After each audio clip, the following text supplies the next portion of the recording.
أعوذ بالله من الشيطان الرجيم بسم الله الرحمن الرحيم والذين يؤمنون بما أنزل إليك وما أنزل من قبلك وبالآخرة هم يوقنون। আর যে কিতাব তোমাদের উপর নাজিল করা হয়েছে এবং তোমার আগে যেসব কিতাব নাজিল করা হয়েছিল সে সবগুলোর উপর ঈমান আনে আর আখিরাতের উপর ইয়াকিন রাখে। উলাইকা আলা হুদাম মির রাব্বিহিম ওয়া উলাইকা হুমুল মুফলিহুন। এই ধরনের লোকেরা তাদের রবের পক্ষ থেকে সরল সত্য পথের উপর প্রতিষ্ঠিত এবং তারা কল্যাণ লাভের অধিকারী।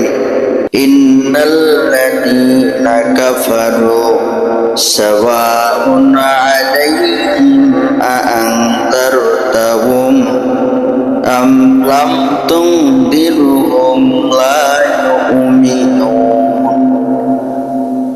যেসব লোক এই কথাগুলো মেনে নিতে অস্বীকার করেছে তাদের জন্য সমান, তোমরা তাদের সতর্ক করো বা না করো, তারা মেনে নেবে না।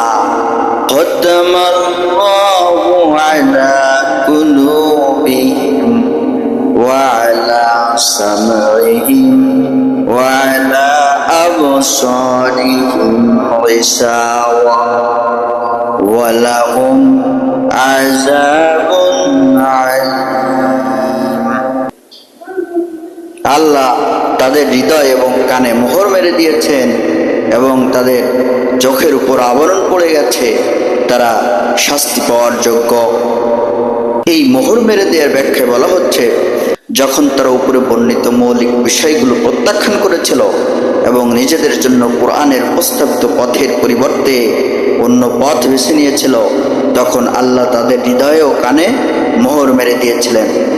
যে ব্যক্তি কখনো ইসলাম প্রচারের কাজে আত্মনিয়োগ করেছেন তিনি অবশ্যই এই মোহর লাগার অবস্থার ব্যাপারে বাস্তব অভিজ্ঞতা লাভ করে থাকবেন। আপনার দাওয়াতের জন্য তার কান হয়ে যায় বধির, কালা। আপনার কার্যপদ্ধতির গুণাবলী দেখার ব্যাপারে তার চোখ হয়ে যায় অন্ধ। তখন সুস্পষ্টভাবে অনুভূত হয় যে সত্যি তার হৃদয়ের দুয়ারে তালা লাগিয়ে দেওয়া হয়েছে।